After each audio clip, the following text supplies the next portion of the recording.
Olá, meus amigos, estamos aqui de volta no nosso curso de extensão em saúde ortomolecular, né?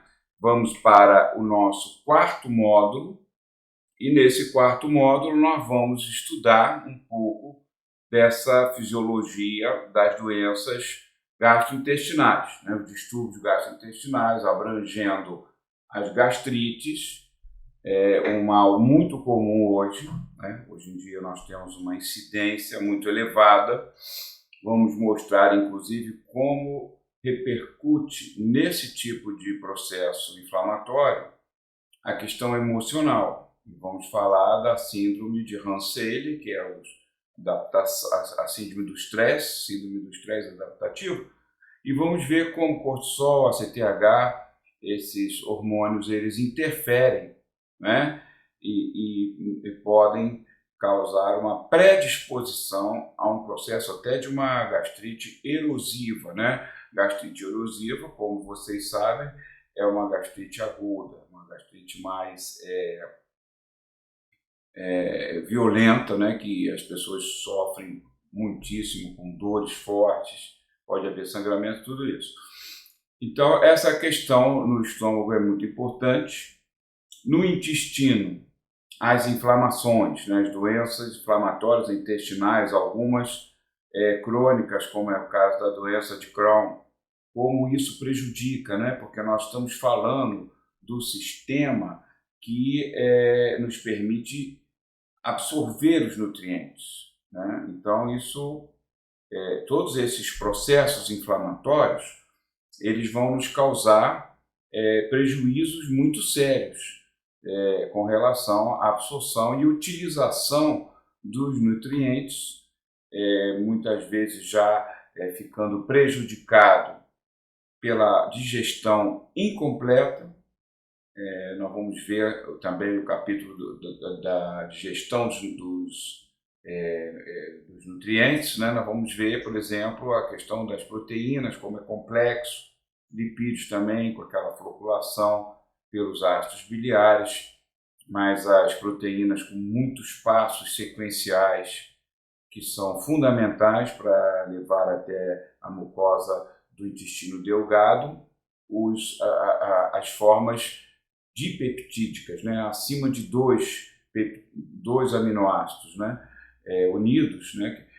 Formando acima dos dipeptídeos, nós não conseguimos absorver bem. Então, esse processo de degradação de uma longa cadeia proteica, né? É bem complexo, até chegar a 2 apenas. Enfim, todo esse processo intestinal também de absorção, no estômago já a digestão, muito importante, e passando para o lado de cá, os problemas consequentes, né? Por exemplo, da questão inflamatória intestinal, as alterações na permeabilidade intestinal.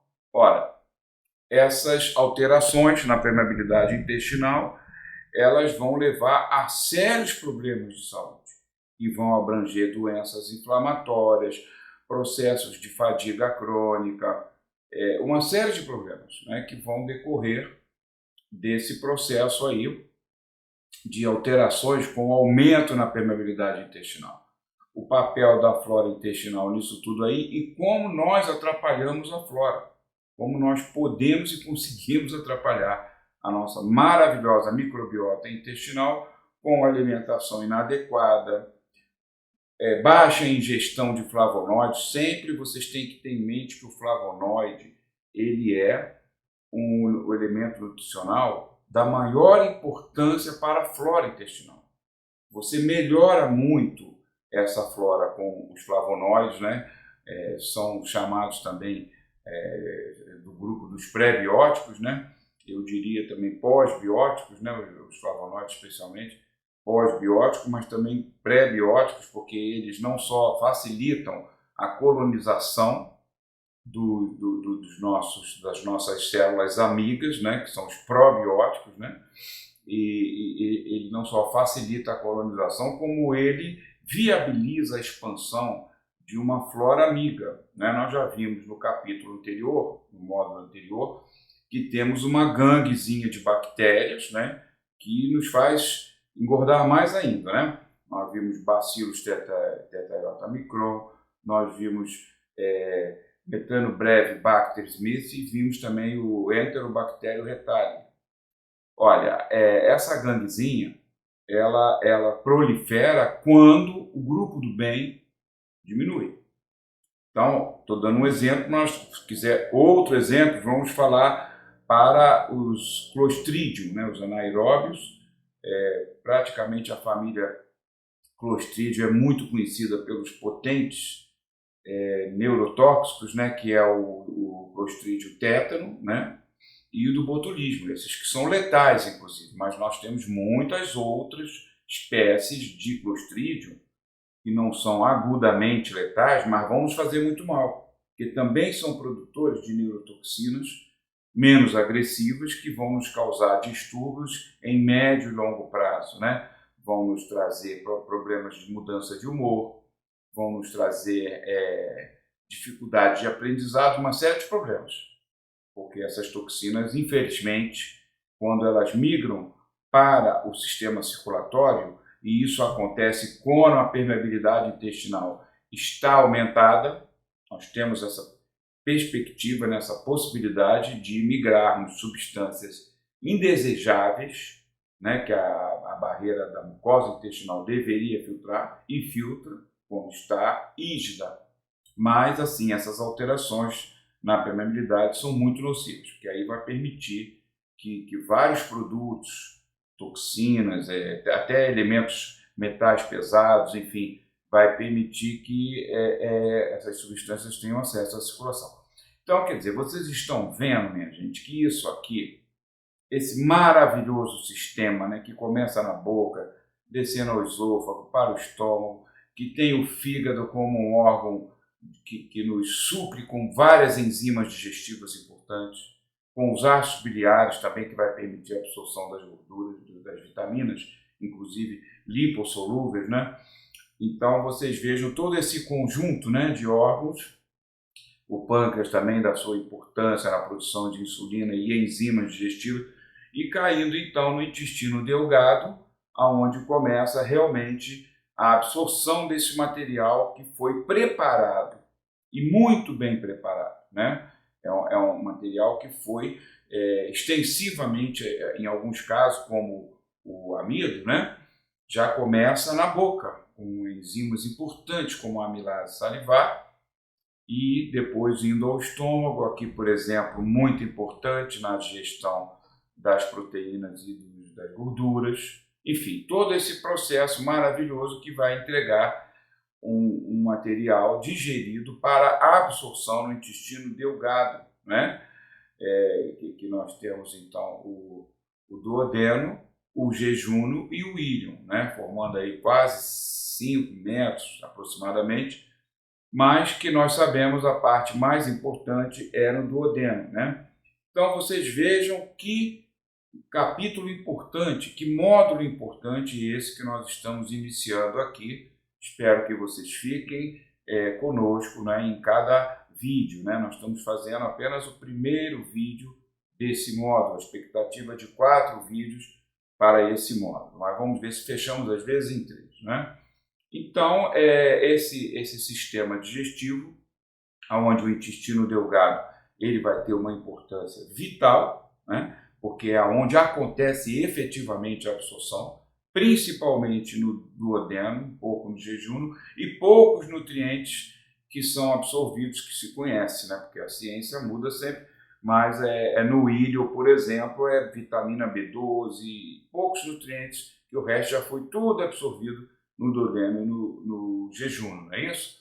Então, antes disso, né, a preparação para essa absorção, ela, como eu falei a vocês, em alguns nutrientes, como os amidos, já começa na própria boca, e depois o estômago, que é uma parte muito importante, né, que é uma pequena usina digestória, né, que vai usar o pH já como um elemento digestor, por ser um pH baixo, então já tem a capacidade, esse pH nessa faixa aí de 1,5 a 2, né, limite de 3, né? Assim, 3, próprio pH 3 já é um pouquinho, já não é tão bom, né? Inclusive acima de 3 favorecendo a colonização do nosso temido Helicobacter pylori, e vários problemas então vão nos trazer.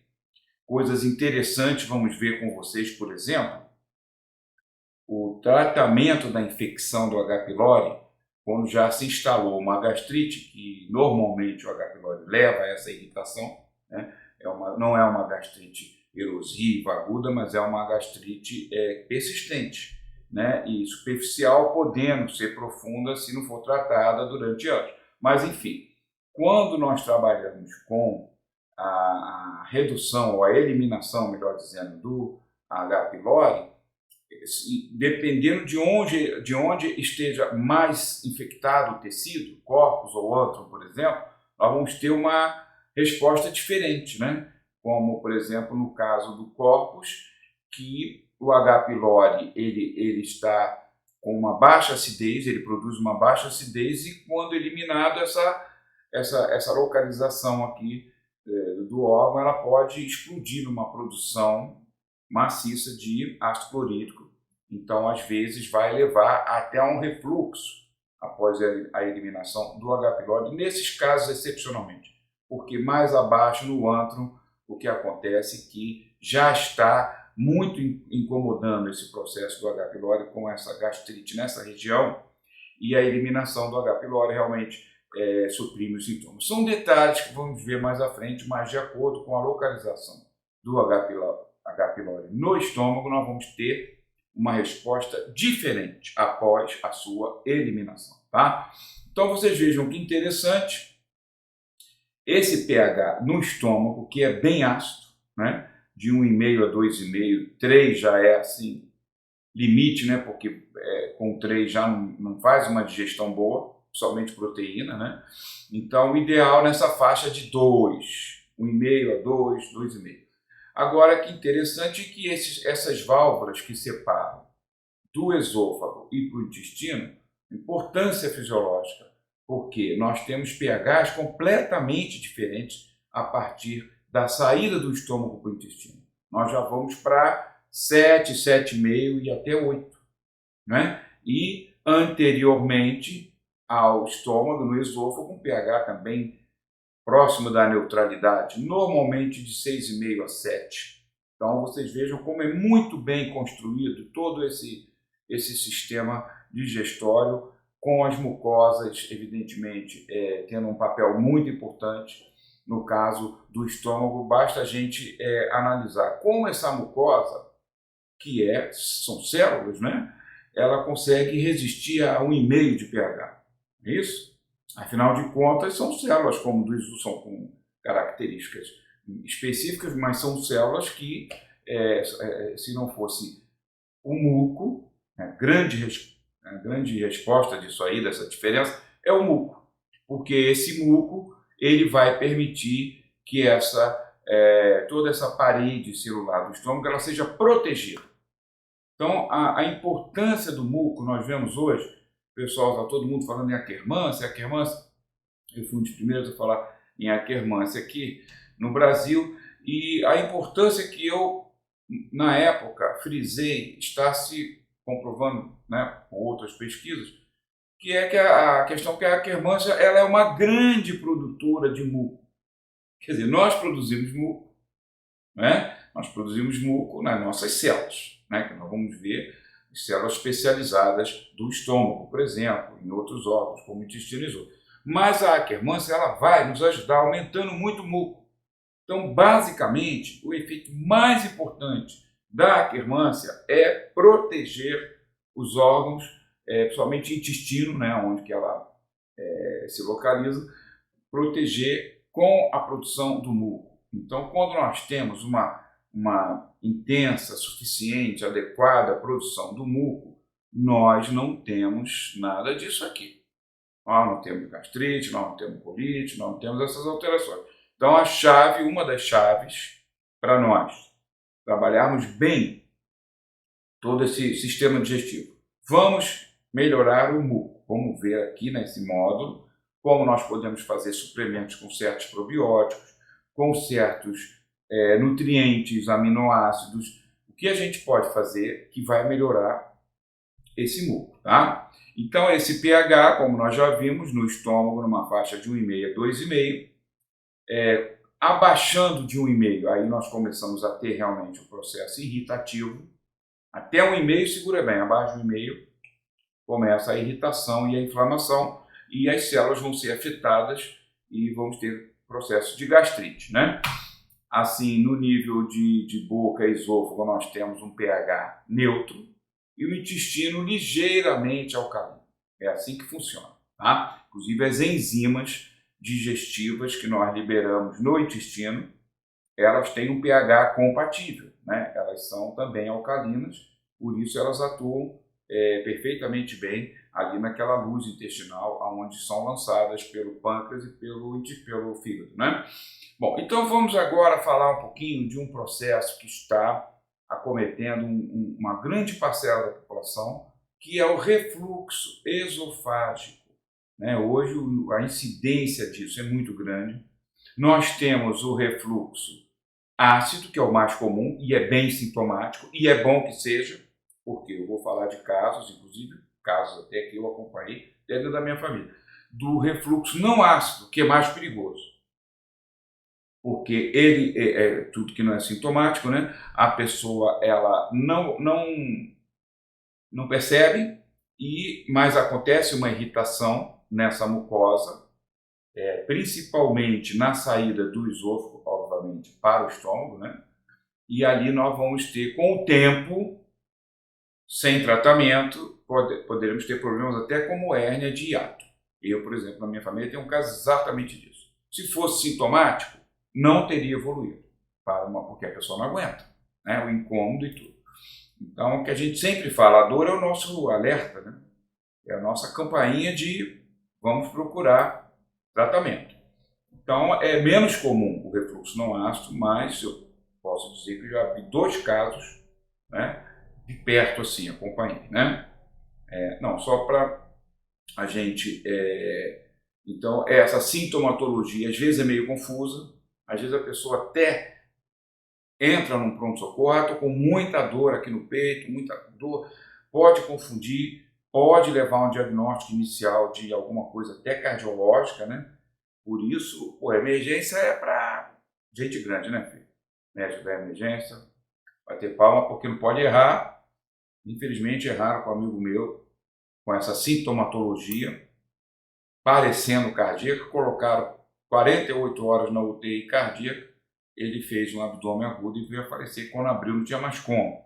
Então, é complicado isso aí. Então, realmente, sempre na dúvida, os exames de imagem. Um raio-x teria salvado meu querido amigo Sérgio, está lá em cima, né? Mas, enfim, são coisas que acontecem. Então, essa sintomatologia, por exemplo, de um refluxo, ela pode simular vários processos, né? A pessoa achar que é outra coisa, que é um processo cardiológico, né? Tem que ter um acompanhamento médico bom, né, com os exames necessários, para que nós não tenhamos esse tipo de dúvida que pode ser fatal, né? Então, a relação do refluxo com a hérnia de hiato, isso é uma coisa, tanto causa como efeito, pode ser as duas coisas, né? Então, pode ser que o refluxo seja o sintoma da hérnia, né? Uma hérnia provocando ali um processo de dificuldade de fechamento da válvula do esôfago para o estômago e vazando, subindo ácido. Como pode ser também ao contrário, pode ser um refluxo, principalmente esse que eu falei aqui, o menos ácido, não sintomático, mas durante anos, né, um caso de um paciente, meu amigo, que eu acompanhei, exatamente isso, desenvolveu uma hérnia devido ao processo de refluxo assintomático, né? Então isso é uma situação complicada, porque a hérnia de hiato é cirúrgica, normalmente é complicado, não tem mais como, somente quando diminuiu a luz dessa parte terminal do esôfago, não é terrível, a pessoa tem dificuldade de se alimentar, porque desce o alimento aqui pela boca, o esôfago, chega aqui na saída para o estômago, aquilo entala, né? Porque a mucosa está fechadinha ali, né? É muito desagradável. Quem já conheceu pessoas sofrendo disso, eu já conheci, né? Super amigo meu, vendo dia a dia, negócio chato, cara.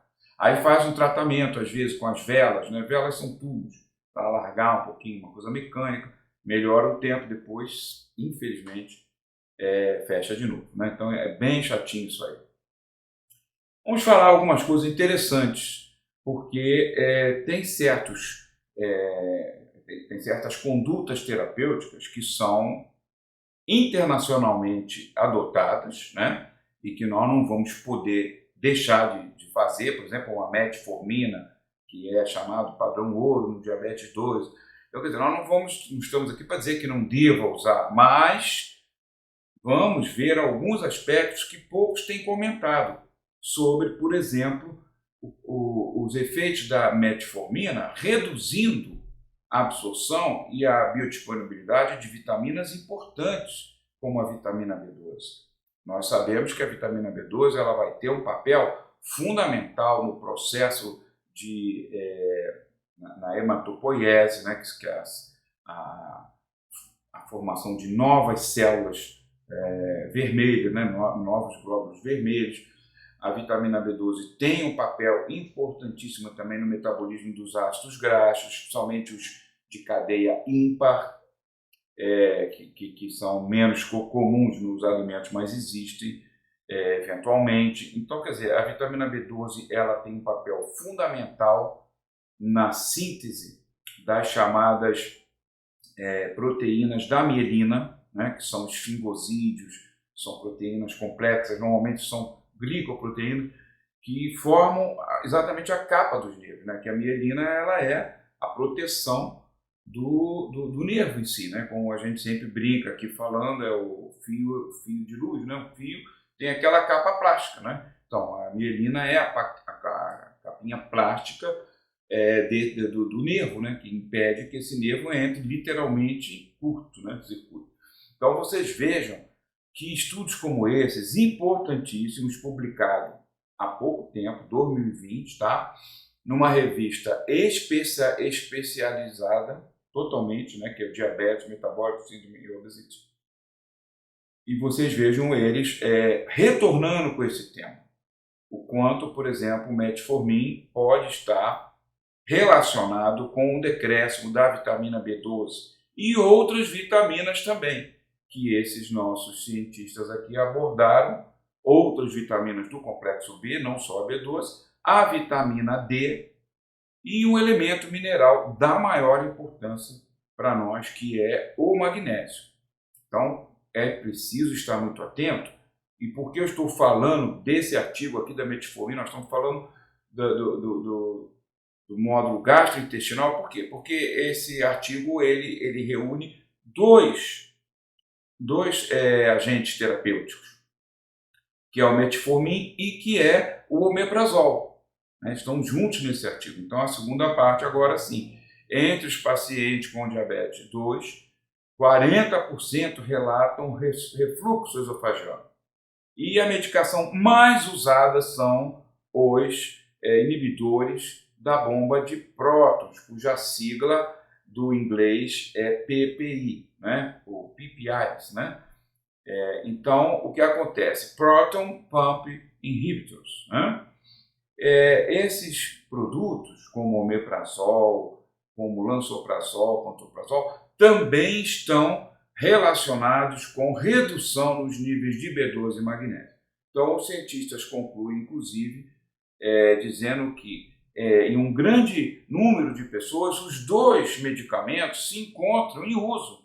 A metformina, que é crônica, que o diabético vai usar, e com eventualidades de usar também o omeprazol. Então, os dois juntos, B12, ó. Então, por que também que se relaciona tanta neuropatia no idoso, né? Além dos processos degenerativos da idade, nós temos também implicações nesse nível. E o que a gente vai fazer? Não vamos mais usar a metformina. Não, vamos usar a metformina. Ela é importante, ela consegue dar um bom controle na glicemia, só que nós temos que fazer uma reposição, né? É o que os autores eles sugerem, literalmente no final das conclusões do artigo, eu fiz a tradução, mas vocês têm lá sempre os originais aqui, ó, que vocês podem consultar, e realmente a nossa revisão, né, as palavras deles, né, sugere a suplementação. Então nós temos que pensar na B12, no magnésio e na vitamina D, principalmente esses três. E outras vitaminas do complexo B que ele cita aqui também, né? Então o importante não é a gente entrar em alarme, o que eu fiz? Eu prescrevi isso e as pessoas, meu Deus, não, nada demais, gente, também não é para isso. Nós vamos estar sempre o quê? Nos informando para melhorar o nosso trabalho. Nosso trabalho, ele sempre pode ser melhorado junto aos pacientes, tá? Aqui, por exemplo, falar um pouquinho da incidência desse refluxo, como tem aumentado. Eu peguei esse artigo aqui que faz uma avaliação ao longo de décadas. E vocês vejam como foi subindo a incidência do refluxo, né? Se a gente pegar estudos da década de 80, olha lá, 1982, esse estudo feito no Reino Unido, né? Apontava 10,3%. Já 10 anos depois, estudos dos Estados Unidos já mostravam 30% de aumento. Não é isso? De 10 para 13. Mas ao final da década de 90, 1999, 97, nós já tínhamos autores como Locke relatando uma incidência de quase 18%. Então já estamos falando de 80%. E quando chegamos agora, em 2004, eu peguei esse artigo, já tenho outros artigos, mas eu peguei esse artigo que é muito bem feito, esse artigo, né? Que é exatamente de onde eu tirei até essa tabela, que é o El Serag, que são cientistas que publicaram na revista Gut, que é muito respeitada, todo o gastro, revista Gut especializada, né, intestino, né? Então você já tem aí um trabalho que ele já faz o relato de 23% a 27%, homens e mulheres, né? Uma pequena variação. Gente, isso aqui já é mais que o dobro, simplesmente mais do que o dobro do que nós víamos algumas décadas atrás. É isso? Temos explicações para isso? Sim, muitas. Muitas. A alimentação piorou. Não só a qualidade, hein? O tempo para se alimentar no ser humano. Nessas décadas passadas, de 4, 5 décadas para cá, cada vez menorzinho. Cada vez encostar num balcão de rua, pedir um sanduíche, alguma coisa, engolir aquilo. E mastigação. Mastigação influencia muito também nesse processo de refluxo e também de gastrite. Então, não é só a questão do alimento, mas de que forma nós estamos adquirindo esse alimento, estamos ingerindo esse alimento, sempre com mais pressa, correria, muita gordura. Gordura, por que eu estou falando a gordura? Porque a gordura, ela exige mais da secreção clorídrica e ela vai estimular mais ainda do que a proteína. Então, a alimentação muito gordurosa é uma alimentação que ela tem já essa tendência a exigir mais do ácido clorídrico e aí nossa mucosa pode sofrer, né, com esse aumento da cloridria estimulada pela gordura, principalmente se o muco, o muco, nosso escudo de proteção, não estiver bom, não é isso? Então nós vamos vendo que estudos assim como esse do El Serag, ele já fala, El Serag, ele já mostra um mapa mundial que está crescendo realmente o refluxo, a doença do refluxo, né? Já em países até orientais que tinham uma história de baixo índice, como a China, não é isso? Na Europa já está, quanto mais escuro, maior a incidência. Então você vê Estados Unidos campeão, não é isso? Não temos dados, infelizmente, o autor não conseguiu ou não se interessou em pegar dados nossos, brasileiros, né? Então ele pegou alguns da Europa, a Inglaterra também preocupante, países como a Suécia, Espanha também já crescendo bem, então a coisa é realmente preocupante. E assim, as principais causas, né? Bom, o enfraquecimento desse músculo esfíncter, que atua sobre essa válvula esofagiana é importantíssimo, né? Só que ele pode enfraquecer com a idade, óbvio, o idoso vai ter uma tendência maior, porém, vamos analisar que há certos hábitos que vão forçando muito o esfíncter, como, por exemplo, excesso de bebidas gasosas. O gás da bebida é CO2, ele é ingerido com o líquido e ele faz pressão aqui dentro, faz pressão. Uma parte dessa pressão, ela pode atuar nessa válvula, enfraquecendo com o tempo o esfíncter.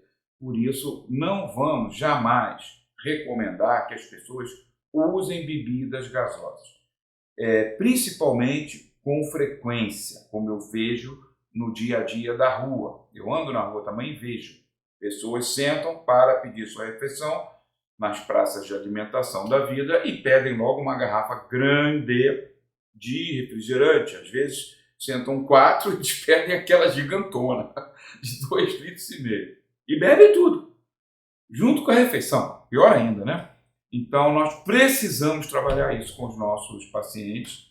É difícil, né? Mas precisamos insistir que reduzam o consumo de bebidas gasosas. Aí nós temos não só o refrigerante, temos a cerveja, né? Os prosecos, enfim. Tudo vai ser a frequência, né? Então vamos ter sempre em mente que é um ponto, sim, que pode causar o refluxo, né?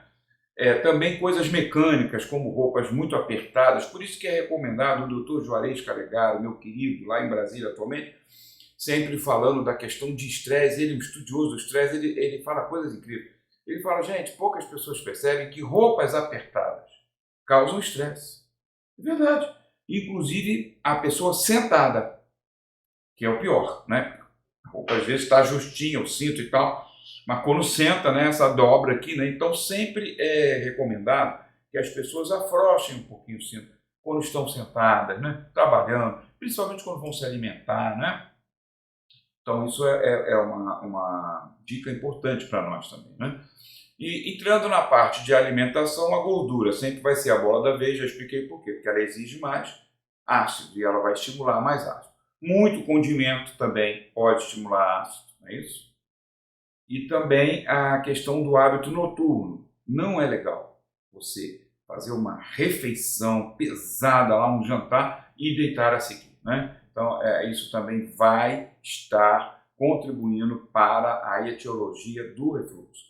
A posição de dormir, isso vários médicos recomendam e melhora bastante. Uma pequena suspensão na cabeceira da cama. 10 centímetros, 15 centímetros, então é espetacular. Isso melhora bastante. Podemos também estar, porque o nosso papel, né, vocês que estão assistindo comigo, que trabalham mais com pacientes, né, médicos, nutricionistas, mas eu vou tratar a questão alimentar, tudo que a gente puder orientar para ajudar, vamos ajudar, né, gente? Então, acho que devemos sempre lembrar uma pessoa que está realmente com refluxo bravo, a questão da cabeceira da cama. Vai ajudar bastante.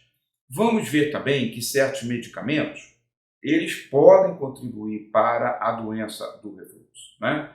Alguns medicamentos, inclusive, que são usados na asma, como a aminofilina, teofilina das bombinhas, né? Então, um paciente asmático que faça muito uso dessas bombinhas, vamos ver se isso vai estar gerando também um refluxo nele. Medicamentos benzodiazepínicos, que são os ansiolíticos, usados erradamente como soníferos, não são especificamente soníferos, com algumas exceções, normalmente, né, mas são muito usados, né, e estão em um uso que eu sempre falo, né. É engraçado isso, porque eu já sou farmacologista há muitos anos, então eu já participei de muitos seminários, eu tive no governo também, então tive do lado de cá, do lado de lá, e sempre a bola da vez de abuso de medicamentos é anfetamina, né? Fepramona, esses medicamentos foram proibidos, eles falam muito nesses produtos, né? E esquecem de falar que o benzodiazepínico ele é muito mais consumido do que a anfetamina, porque ele é consumido numa parcela maior da população.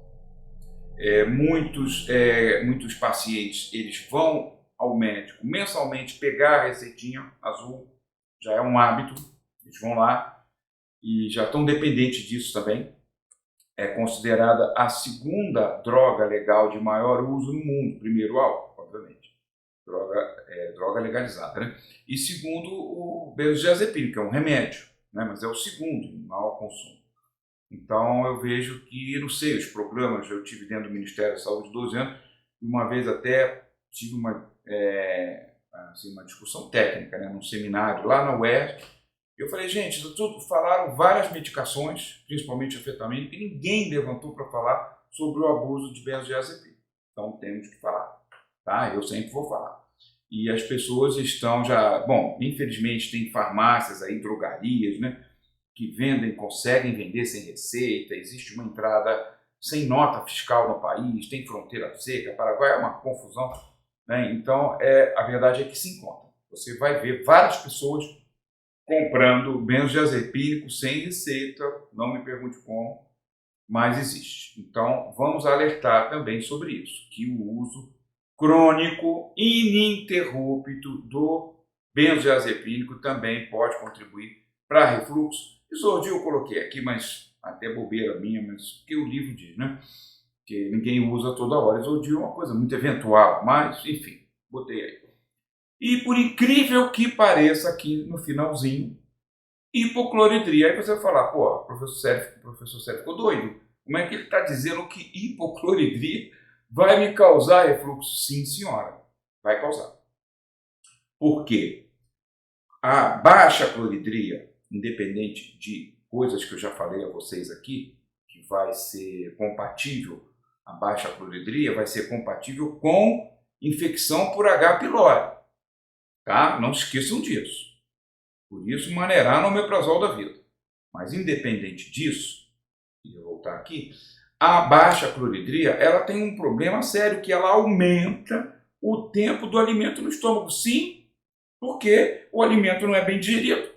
O estômago tem todo um mecanismo de sensores, ele não pode empurrar para o intestino, dar passagem para o intestino, algo que não está digerido, pelo menos razoavelmente, né? Então, a hipocloridria, além de favorecer ao H. pylori, Helicobacter pylori, que o Helicobacter pylori vai ser péssimo, porque ele vai alterar o pH, oscilando inclusive no estômago, ele é inflamatório, é terrível, né? Pode levar até a úlcera. Então, além da hipocloridria favorecer o pylori, ele vai favorecer o refluxo, mantendo o alimento mais tempo no estômago rodando, subindo ali novamente na válvula, ali pertinho do esôfago.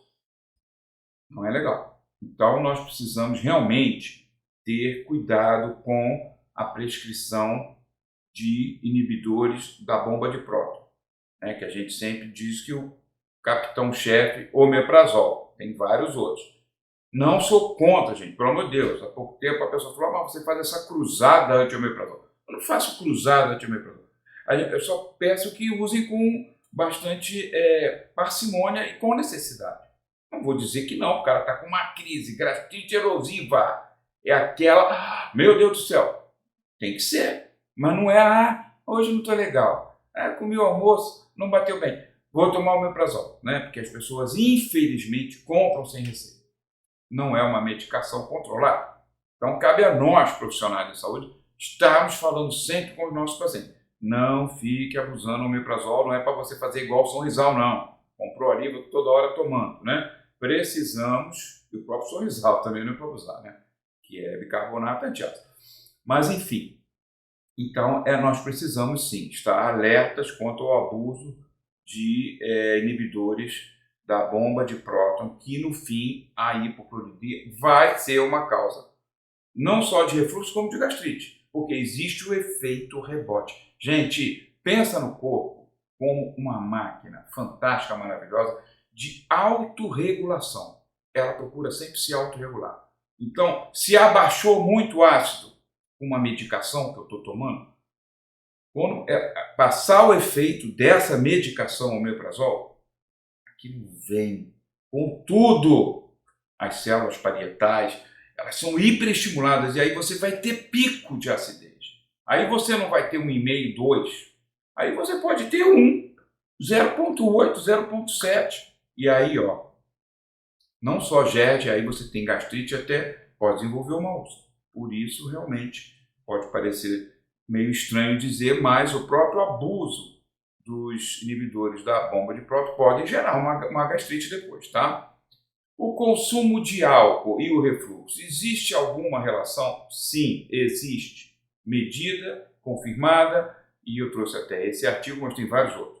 Eu trouxe esse aqui que eu achei legal, ele fez um artigo bem bacana, ele fez uma meta-análise, que é bem interessante para a gente, né? Alguém que pegou, sentou, bumbumzinho na cadeira e pegou vários artigos publicados e ficou digerindo aquilo tudo para a gente. Então, nesse estudo de revisão, eles perceberam, né, os autores, que o consumo de álcool a partir de 3 vezes por semana, principalmente quando chegou a 5 vezes, ele chega a praticamente 30% mais incidência do refluxo.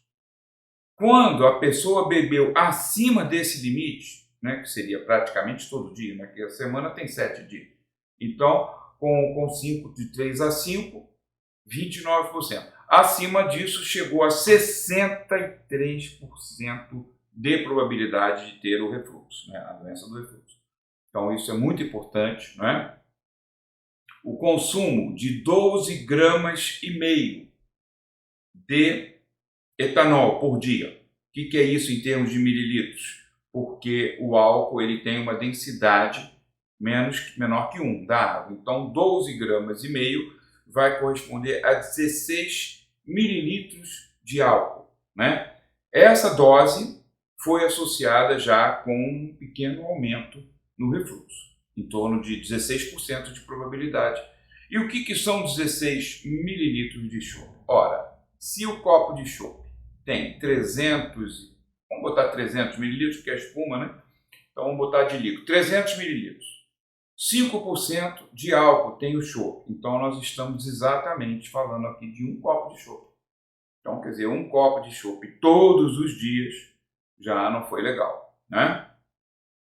3 a 5 vezes por semana, e acima disso chegou a 63%, e com esse mínimo teor já de um copo de chope já sendo nocivo, né? A coisa é a frequência, né? De vez em quando, fim de semana e tal.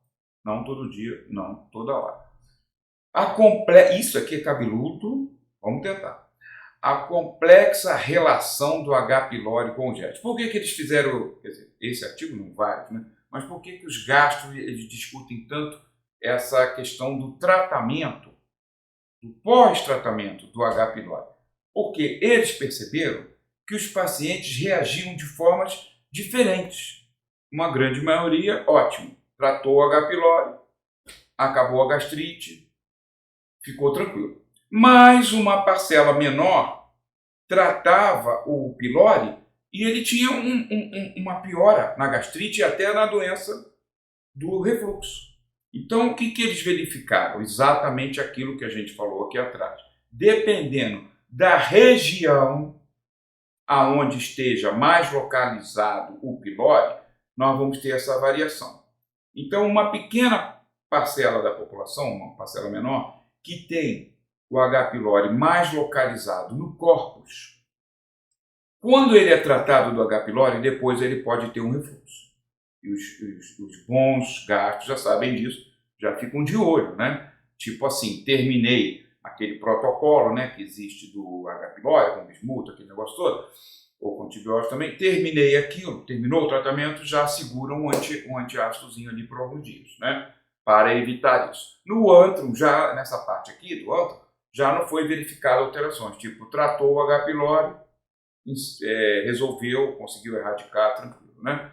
Então são detalhes bem interessantes que, no caso aqui, eles explicam, né? Basicamente foi isso que eu falei, e realmente, no caso da gastrite no corpus, né, pode ocorrer o refluxo após a erradicação. Por que isso? Isso é muito complexo, é devido à distribuição de células, que não é igual em todo o estômago, né? Principalmente as células produtoras de ácido clorídrico, que são as células parietais. Então, determinada região que tenha mais ou menos células parietais, é exatamente que vai ter essa diferença. Por exemplo, nessa parte do córpus, parece ser uma região que tem mais células produtoras de ácido clorídrico. E o H. pylori está ali, ele está causando também uma inibição. Quando tratou, as células ficam liberadas, pumba, tome de ácido clorídrico. Então, mais ou menos por aí, tá, gente? Mas é importante a gente saber que essa secreção ácida, de acordo com a região do estômago, ela pode ser maior ou menor, né? Na parte do córpus, por exemplo, aquilo fica reduzido durante a infecção do pylori. Aqui nós temos a questão da nutrição infantil e o GERD. Então, o que eles estão percebendo? Que uma revista bem respeitada de pediatria, especializada na parte gastroenterológica, né? Então, eles percebem que nas crianças com refluxo, e também analisando a esofagite eosinofílica, que pode ser até por parasitas também provocada, essas crianças, elas têm níveis de vitamina D abaixo, né? Inclusive na ingestão do RDA, que é a dose mínima recomendada, estiveram abaixo. E também nas crianças com a esofagite eosinofílica, além da vitamina D, observou-se essas crianças também com níveis de cálcio abaixo. Então isso é importante a gente estar avaliando, porque muitas vezes corrigir a nutrição, muitas vezes, vai resolver muito problema, né? O impacto positivo das vitaminas A, C e E. Então, esse estudozinho de 2012, bem importante, mostrando como esses voluntários, 180 voluntários, né? Sendo que 70 com refluxo, 20 com a eosinofilia, né? E com o esôfago de Barrett, que é um outro tipo de doença inflamatória. Eles pegaram essas pessoas, pegaram 70 indivíduos controles saudáveis e foram avaliar a suplementação com essas vitaminas. Então, o que eles verificaram? Que a ingestão das vitaminas A, C e E, tanto por fontes naturais como por suplementação, ela foi bastante eficiente para prevenir o desenvolvimento de todas essas doencinhas chatas aqui, desde o refluxo ao esôfago de Barrett e também até o processo mais grave, né, que é um adenocarcinoma. Então, olha só, vitaminas simples, gente, do nosso dia a dia, e que as pessoas muitas vezes não estão ingerindo as quantidades necessárias, né? Então, vamos pensar nisso aí. Os que consumiram maiores quantidades, aqueles que tiveram menores problemas. Aqui eu acho interessante que é um estudo do Jornal de Pediatria Oftalmológica, né? Então vocês vejam que lá em 2001 eles percebiam uma relação da xeroftalmia, que é baixa vitamina A, baixos índices de vitamina A, xeroftalmia, eram compatíveis com o refluxo. As crianças apresentavam isso. Olha que interessante. Lá atrás, deram um alerta e, a partir desse alerta médico, todos esses outros trabalhos aqui, que nós estamos vendo como foram importantes, né? Então, a observação desses nossos cientistas maravilhosos aqui em 2001 já estavam mostrando para a gente, né? Então, agora vamos falar de maneiras que nós temos de reduzir o mal-estar, o desconforto e toda a sintomatologia negativa do refluxo e que também vai estar presente na gastrite.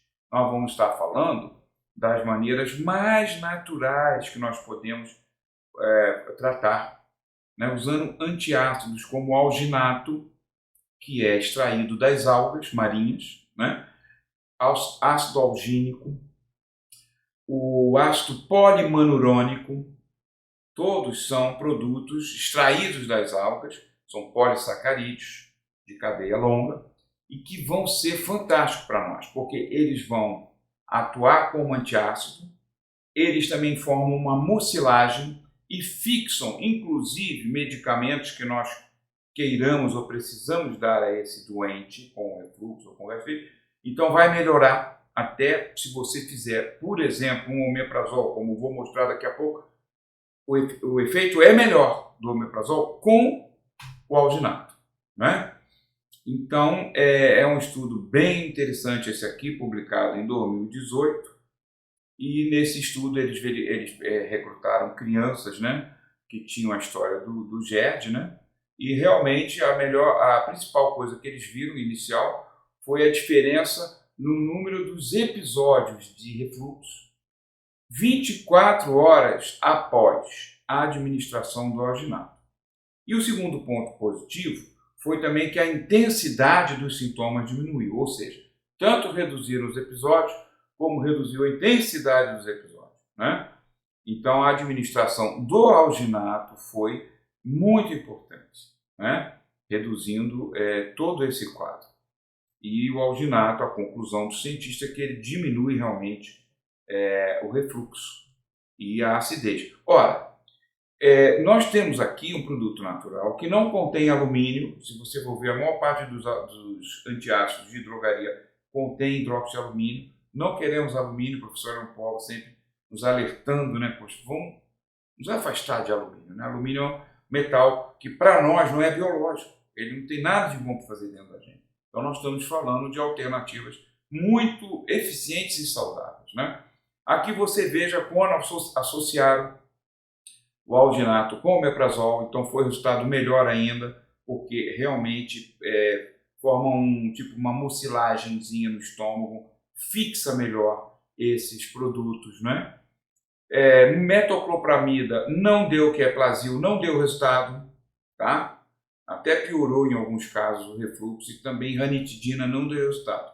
Então tem que ser mesmo o inibidor da bomba de próton numa fase inicial para depois tirar. Mas se tiver bem agudo, pode ser usado com alginato, vai melhorar. Alginato em paciente com hérnia de hiato. Olha que interessante.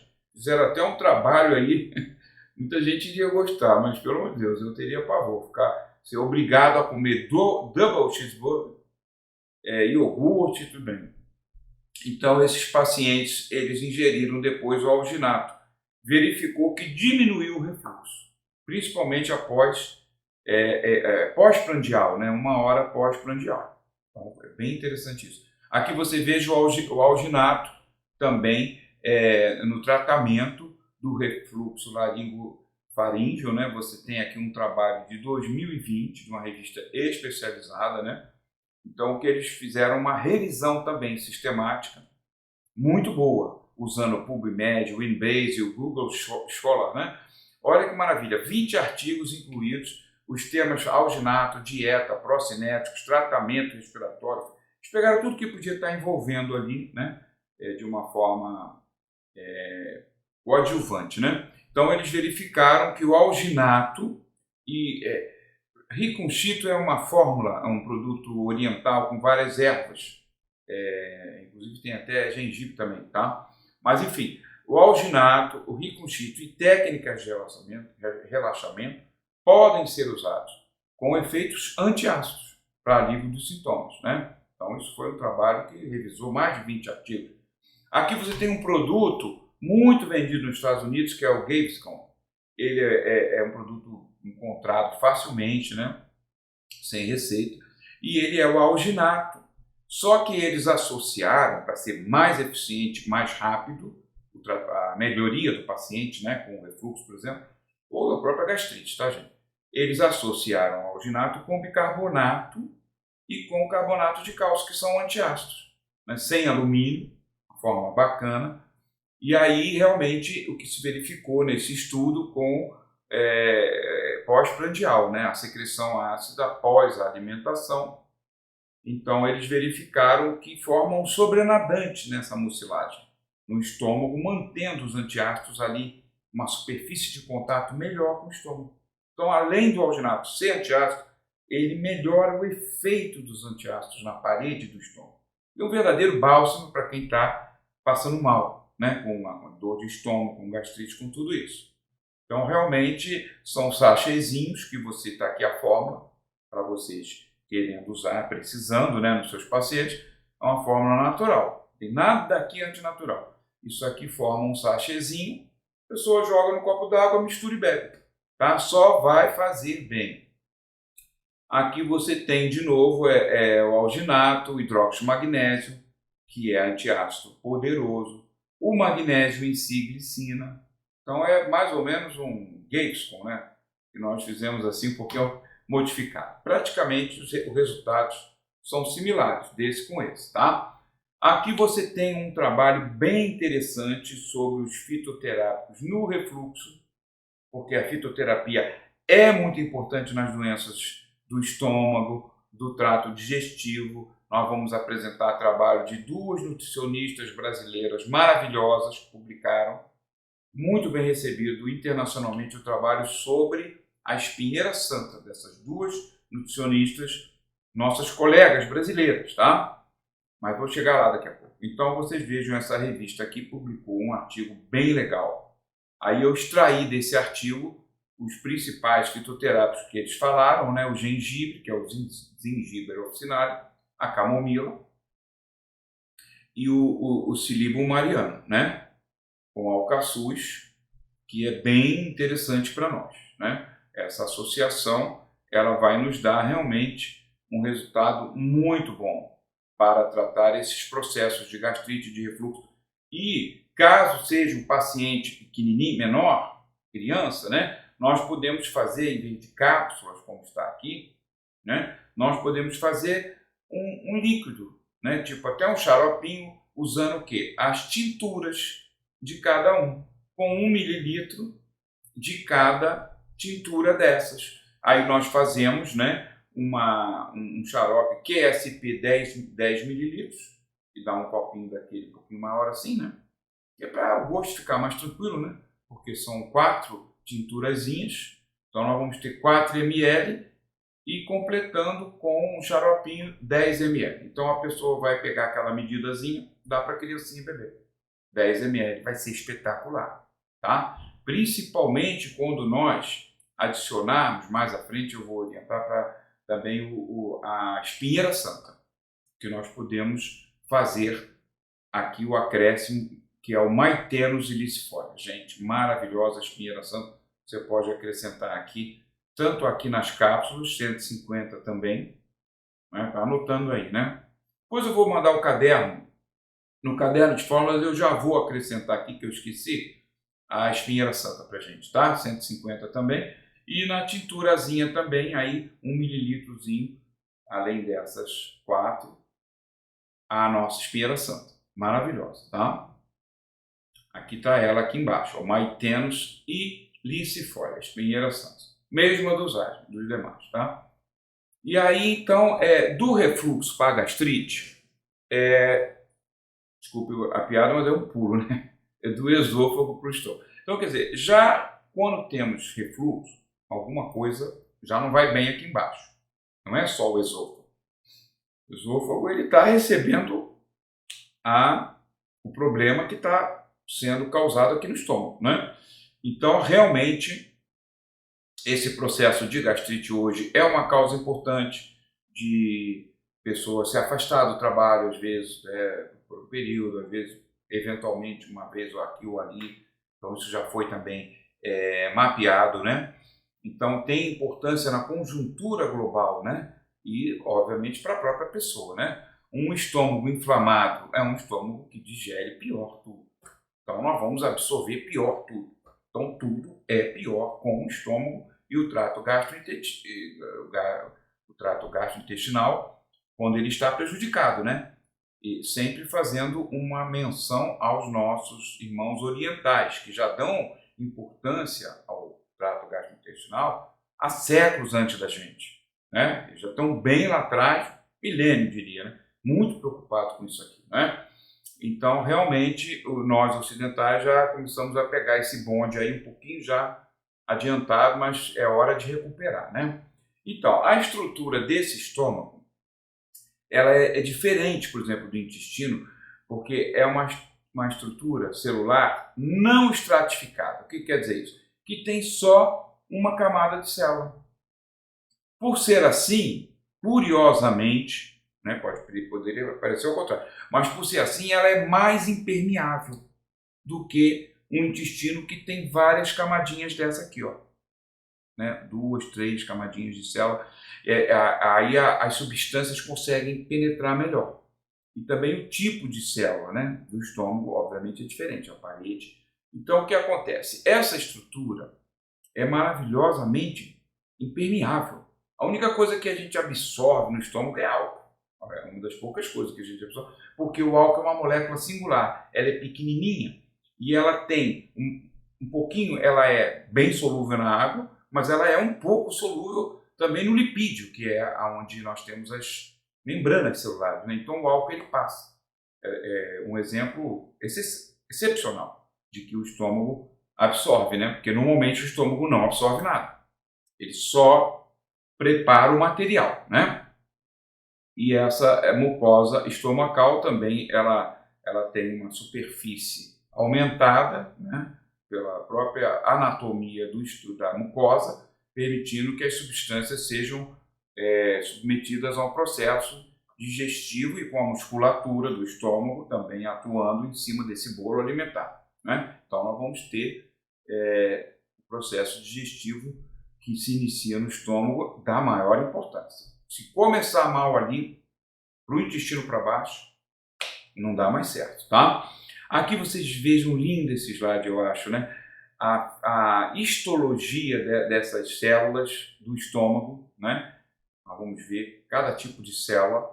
A importância secretória do estômago, porque você tem, além do ácido clorídrico, obviamente, você tem uma proteína, um peptídeo, melhor dizendo, que é o fator intrínseco.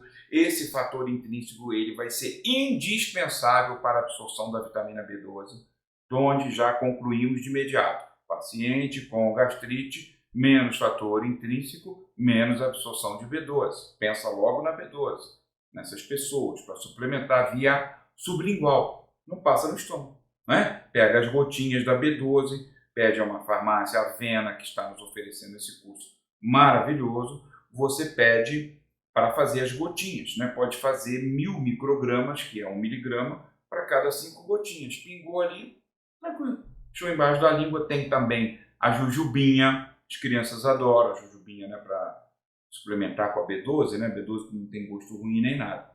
Mas então, essa parte secretória do estômago, o fator intrínseco, o pepsinogênio, que é uma enzima, não é isso? O pepsinogênio ele vai se transformar em pepsina. O pepsinogênio é o precursor, né? O chamado zimogênio. Então, o estômago produz isso tudo, né? Como é que se ativa o pepsinogênio para se transformar em pepsina, que é uma enzima importantíssima na digestão das proteínas? Pelo próprio pH. Na hora em que vai chegando a hora da refeição, a gente saliva, a gente já tem uma acidezinha própria, já transforma de 2, pH 2, caindo para 1,8, 1,5, começa a transformar o pepsinogênio inativo na pepsina ativa, já preparando o organismo para receber o alimento. Tudo é maravilhoso nesse organismo. Então nós temos essas substâncias secretadas no estômago, as células especializadas, né? Nós temos células da mucosa, obviamente, são produtoras de muco, trefoilpeptídeo, que vai auxiliar no aumento do muco, bicarbonato, porque nós nos defendemos também com um antiácido natural que a gente fabrica, um pouquinho de bicarbonato, para equilibrar esse pH. Tudo é medido.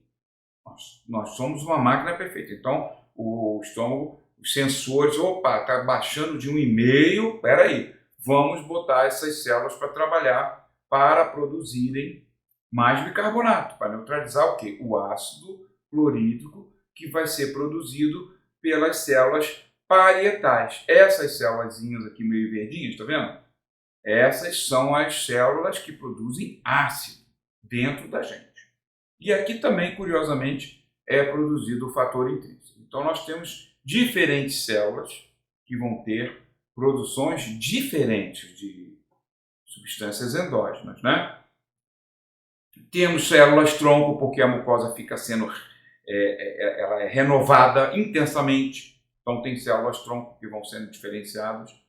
Nós temos as células chamadas enterochromaffin-like cells, que são IC, ECL, né? Essas produzem histamina. Aí você fala, poxa, mas histamina? Sim, histamina, ela é um agente digestor. Não vamos esquecer que um dos papéis mais importantes da histamina, que a gente vincula muito à parte de alergia, né? Mas na verdade, a histamina ela é um grande agente digestor de quê? Dos nossos complexos antígenos anticorpos. Né? Quando nós estamos enfrentando uma virose, uma infecção, né? Nós produzimos muito anticorpo, que são proteínas imensas. E quando esses anticorpos eles se unem aos antígenos, fica maior ainda, dentro da circulação, dentro dos vasos sanguíneos. Como é que isso, né, seria se não houvesse a histamina, que ela chega partindo tudo isso? Ela é muito feroz, a histamina. Então ela chega em cima desses complexos proteicos, ela vai quebrando tudo para não termos um choque volêmico, para não termos uma paralisação da circulação. Então, quer dizer, a histamina ela é um digestor, não é só lá no sangue, não. Pequenas concentrações no estômago vão ajudar bastante a digerir os alimentos, tá? E temos também células chamadas células principais. Tem aqui esse desenho histológico, você vê que ela é diferentezinha, né? Aqui estão as células da mucosa, aqui estão as parietais, e você veja essas linhas aqui chamadas células principais. Essas estão secretando o quê? O nosso pepsinogênio maravilhoso, que vai ser o grande auxiliar na nossa digestão das proteínas, tá? E depois nós temos essas célulazinhas aqui meio triangulares que vão produzir gastrina. A gastrina vai estar controlando a produção de ácido clorídrico, tanto que certos tipos de gastrite a gente pode também medir o marcador, né, estando aumentada a gastrina, que é um elemento muito importante, tá? E também a gastrina também controla essa diferenciação celular. É um hormônio a gastrina, tá? Então ela está controlando ácido clorídrico e renovação celular. Olha a importância de todo essa diferenciação celular, né? Bom, causas da gastrite. Então, eu coloquei em primeiro lugar, também os artigos colocam bastante destaque para o estresse.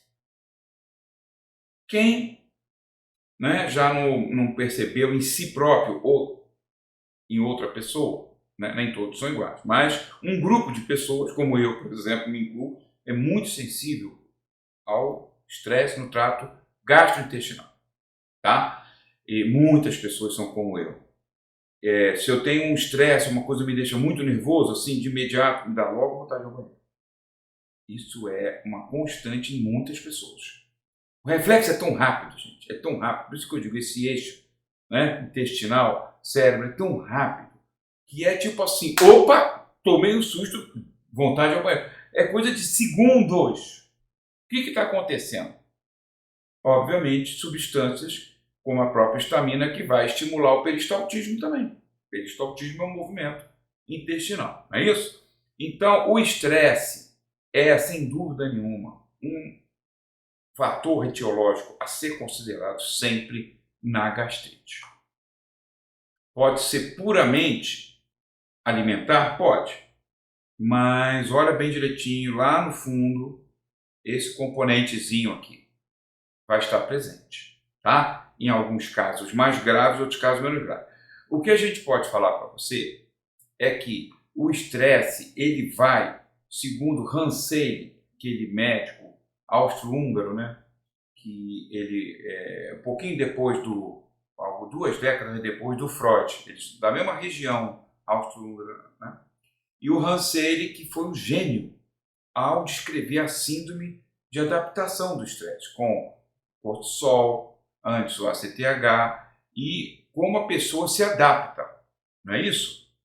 A resposta inicial às catecolaminas, que vão nos fazer ficar alerta para correr, para lutar, aquela coisa toda, né, que a gente já viu, da adrenalina.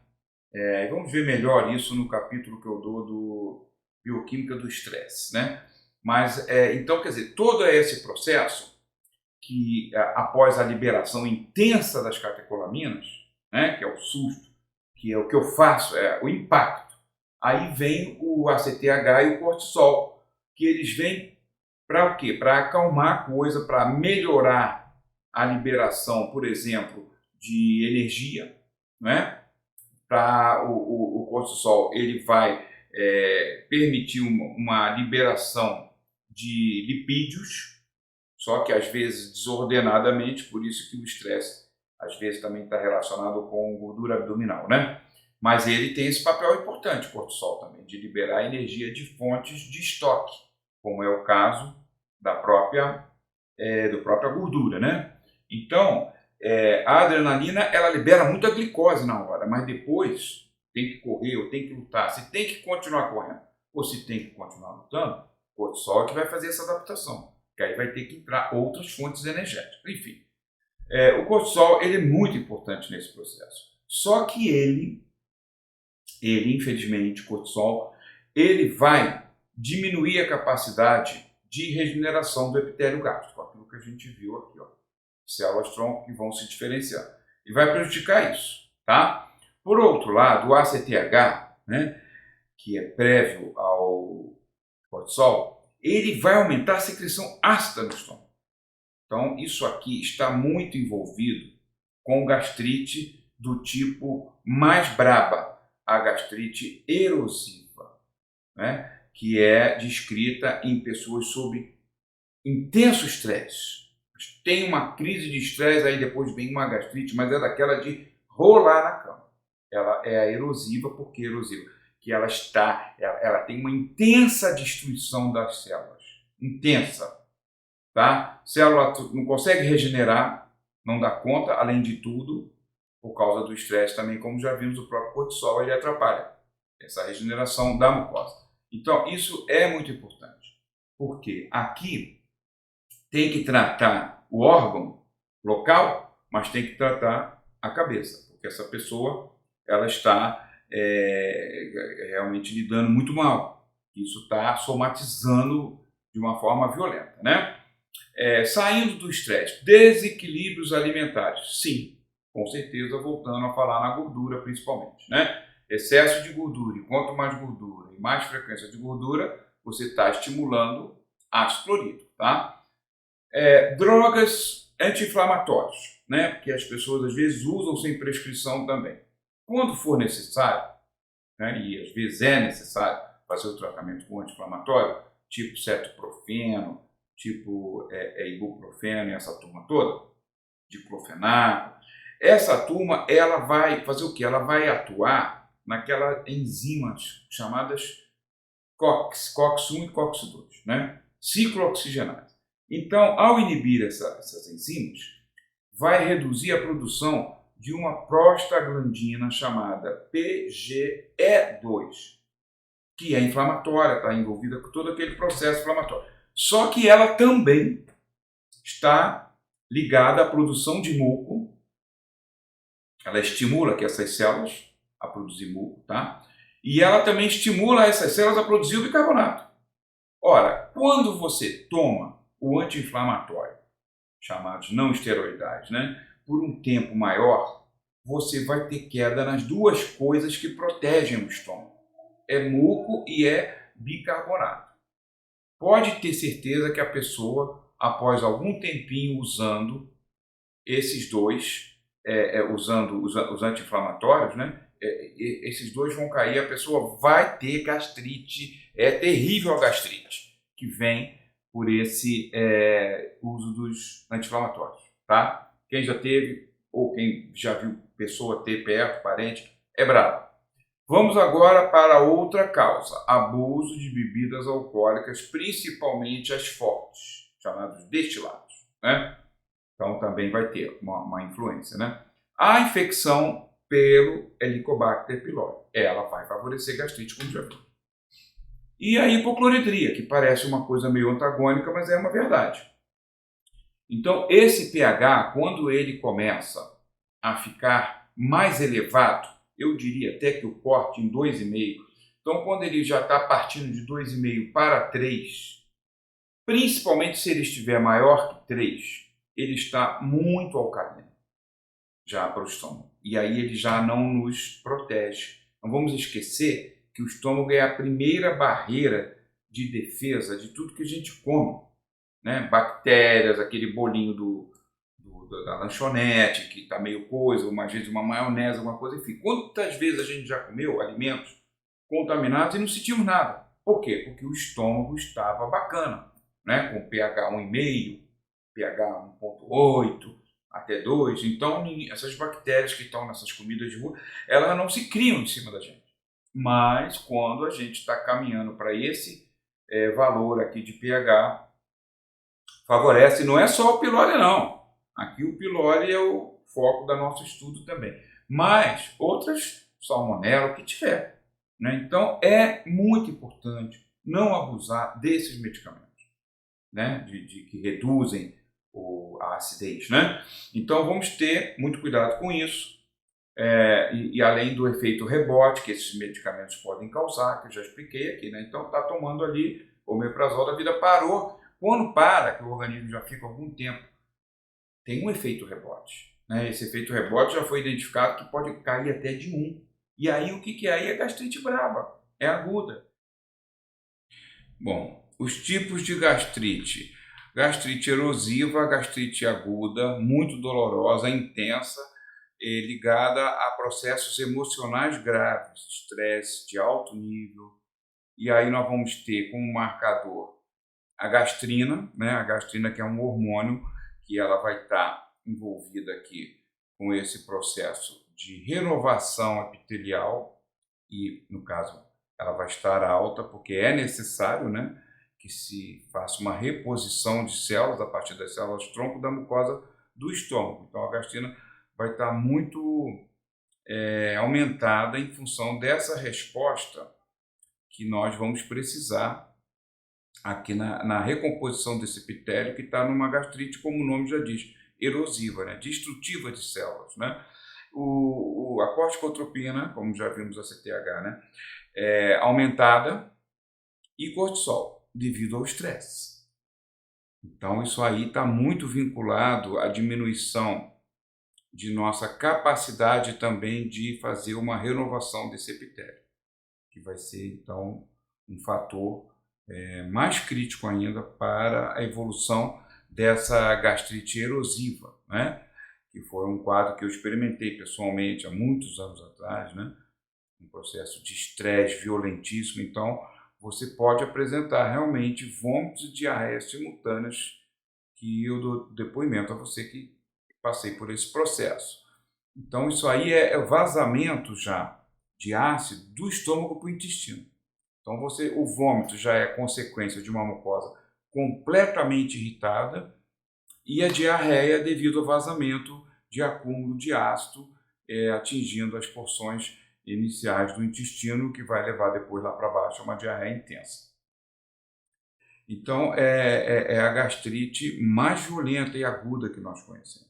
A não erosiva é uma gastrite que pode ser mais superficial ou profunda, profunda quando não é tratada, então ela pode atingir camadas mais próximas até a própria musculatura do estômago. Né?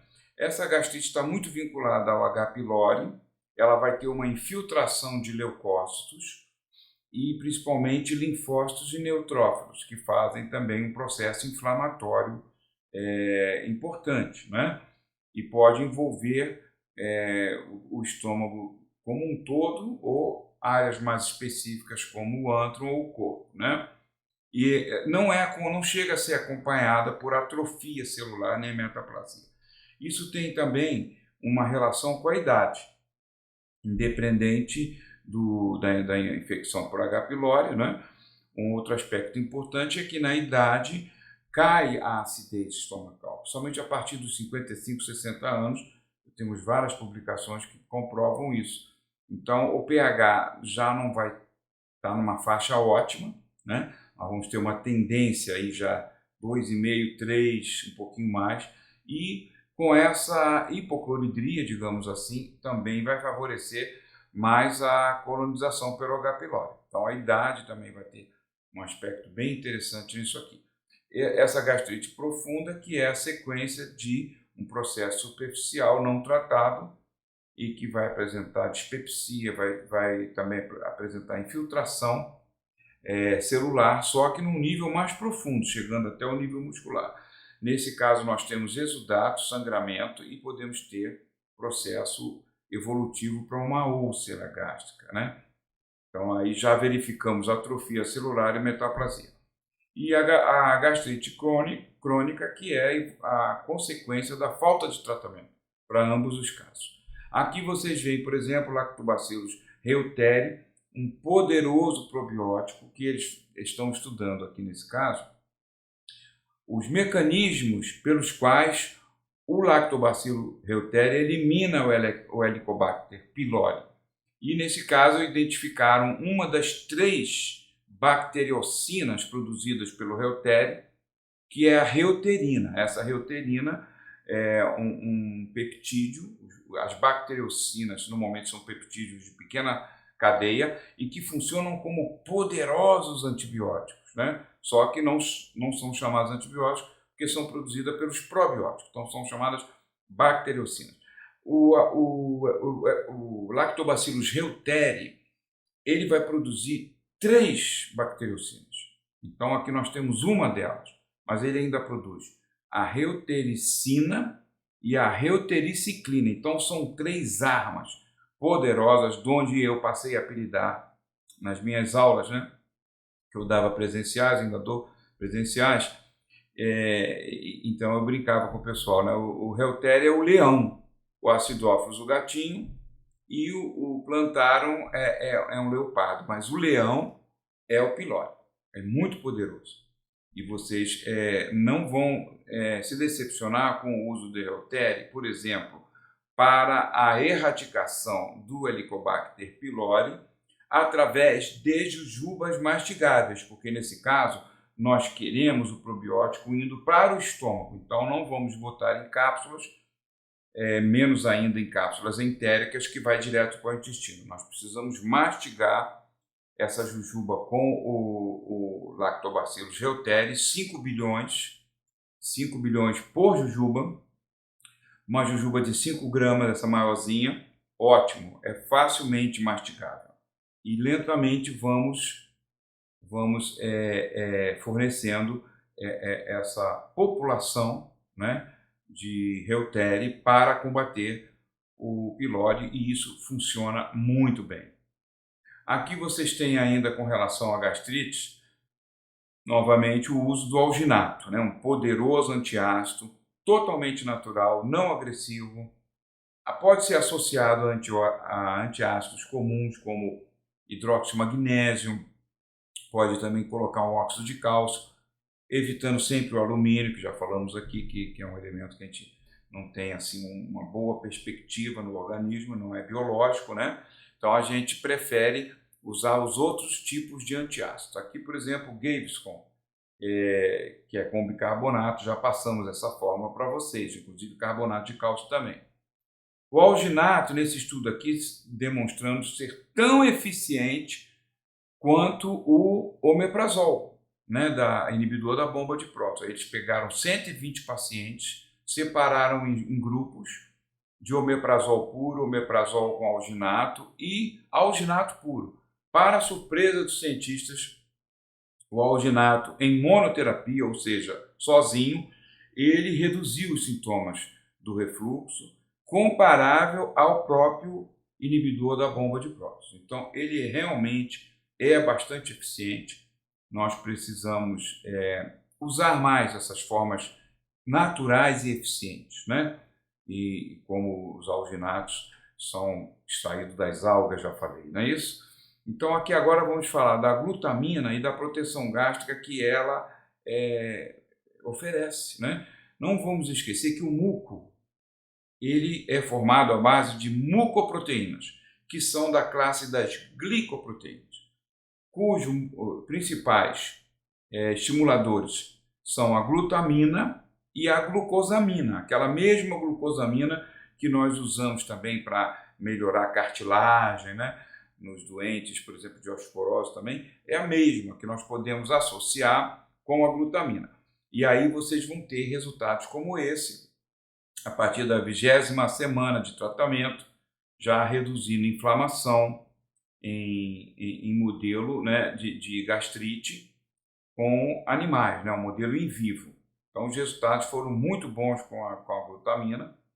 A glutamina, ela protege a mucosa intestinal, porque ela vai aumentar a síntese das mucoproteínas, né? Isso aqui se verificou também nesse estudo com animais que estavam contaminados com esse tipo de vírus e com isso desenvolveram uma gastrite intensa, né? E foi realmente tratado com a L-glutamina. Aqui, por exemplo, a glutamina aumentando a mucina. A mucina é a principal proteína constituinte do muco, não é isso? Então, você veja que eles utilizaram a glutamina, melhorou a permeabilidade intestinal, né? Melhorou todas as condições que estavam relacionadas à perda da mucina. Então, aumentando essa questão no intestino, é a mesma coisa que você conferir uma proteção extra à mucosa intestinal com o aumento na síntese do muco, né? Aqui você veja o alanilglutamina, que é um peptídeo muito poderoso, nem sempre fácil de achar. A Viana Farmacêutica costuma ter, entretanto, às vezes realmente é um produto que desaparece do mercado. É fantástico, é muito poderoso, é mais poderoso que a glutamina pura. Então também poderemos estar usando, né, eventualmente na disponibilidade do alanilglutamina nas mesmas dosagens de glutamina. Aqui você tem o estudo das doutoras nutricionistas Reila Satel e Natália Marques, cientistas brasileiras que fizeram a publicação com a espinheira santa e a gastroproteção. Então, esses estudos dessas doutoras fizeram uma avaliação profunda, compararam com inibidores da bomba de próton e a conclusão dessa ampla revisão é que foi confirmado o valor terapêutico da espinheira santa ou Maithenus ilicifolia, que é o seu nome botânico, na gastroproteção. Então, isso foi muito importante. Toda a base de dados revisada apontou nesse sentido, tá? A espinheira santa é anti-inflamatória para as células gastrointestinais. Então, nós verificamos em estudos como esse aqui que houve uma melhoria na expressão e no controle da resposta dos Toll-like receptors, que são responsáveis pelo self, pelo reconhecimento do self, né? Quando nós temos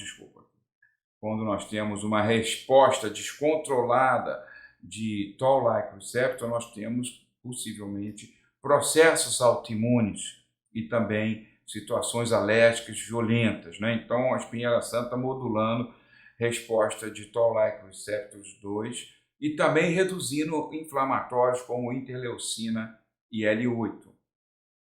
Aqui esse estudo eu separei para vocês de 2024, de meses agora, bem recente, né? E está revisando toda a composição de ativos da espinheira santa. Então foram encontrados antioxidantes como a catequina, que também está no chá verde, a quercetina, os derivados do camphorol, e também, de uma forma bem inusitada e bem-vinda, mostrou que a espinheira santa tem atividade contra a amilase, então pode ser também utilizada para reduzir a absorção de carboidratos que se faz, por exemplo, em dietas, né, para ajudar a perder peso, né? Então ele foi comparado com a carbose, que é muito poderosa, né, e ele não ficou tão longe assim, ele tem um efeito bem interessante. E ele também foi um inibidor da acetilcolinesterase, o que vale dizer que ele tem efeito antiespasmódico. Então, olha quanta coisa interessante no trato gastrointestinal que a espinheira santa pode nos oferecer. Por fim, eles avaliaram que o produto contém antioxidantes, contém propriedade antiglicante.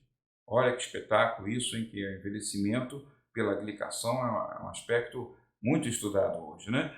E realmente palmas para a nossa espinheira santa, que deve ser cada vez mais utilizada por nós. Aqui as formulações que nós temos, por exemplo, do Mucus Regain, planejada para aumentar o muco, e muco é defesa, muco é escudo para a mucosa intestinal e estomacal. Então nós temos a L-glutamina, a glucosamina, a pectina, goma-guar, curcumim e a menta espicada. Essa fórmula é espetacular para melhorar o muco existente e aumentar mais produção de muco. Pode ser adicionado manganês quelado, porque ele é cofator para isso aqui, ó. Ele é cofator na síntese das mucoproteínas ou glicoproteínas. Então ele vai se somar aqui, melhorando mais a eficiência ainda desse processo. Antiácido sem alumínio. O Gaviscon, como já falamos, estamos repetindo aqui, né, que ele vai formar um gel, né, com os antiácidos, bicarbonato de sódio, carbonato de cálcio, e ele forma então tipo uma mucilagem. E esse sobrenadante no conteúdo estomacal ajuda a evitar que o ácido regurgite e suba em direção ao próprio esôfago. E também esse sobrenadante com gel do alginato aumenta o contato com toda a parede da mucosa estomacal, tornando mais eficiente, inclusive, a aplicação dos antiácidos, né? Um suporte para a gastrite muito importante, então, com a nossa espinheira santa, ou Maithenus ilicifolia, a matricária camomila e o alcaçuz, né? Essa fórmula espetacular vai nos ajudar bastante a diminuir a inflamação, irritação da mucosa gástrica e a erradicação do Helicobacter pylori também pode ser feita com pastilhas mastigáveis, sublinguais mastigáveis no caso, né? Que vai mastigando e vai engolindo, do Lactobacillus reuteri, 5 bilhões. Pode fazer essa pastilha de 5 gramas, né? 5 bilhões numa pastilha de 5 gramas, tranquilo. Cabe tranquilamente. Então a pessoa vai mastigando 2 vezes ao dia, por exemplo, né? Essa outra aqui também, que vai acalmar a mucosa. Isso aqui é um calmante da mucosa do estômago. Você pode estar também utilizando essas jujubas mastigáveis, mastigar lentamente, não é isso? Isso vai ajudar bastante. Antiácido bismutado, né? O famoso Pepto-Bismol, muito vendido nos Estados Unidos, é um antiácido com bismuto e com carbonato de cálcio e hidróxido de magnésio, sempre fugindo do alumínio, né? Também pastilhas de 5 gramas pode ajudar bastante no combate a um processo agudo, né, de gastrite, né? Porque a gente tem que acalmar essa mucosa. Depois ver as causas, né? Alimentação errada, muita gordura, mastigação, pouca mastigação, alimentação rápida, impede, qualquer jeito, tudo isso, obviamente, vai ter que ser corrigido, mas tratar o momento imediato, agudo, é muito importante, né? Então, mastigar também uma pastilha 2, 4 vezes ao dia. Então, agora aqui a gente faz uma pausa, porque vamos no próximo vídeo entrar no estudo das inflamações intestinais, né? Ficando aqui pelo estômago com essa última formulazinha bismutada e com tudo que passamos nesse vídeo do primeiro vídeo do módulo 4 das doenças gastrointestinais e no curso de extensão em saúde ortomolecular oferecido para vocês por Avena Farmacêutica. Muito obrigado.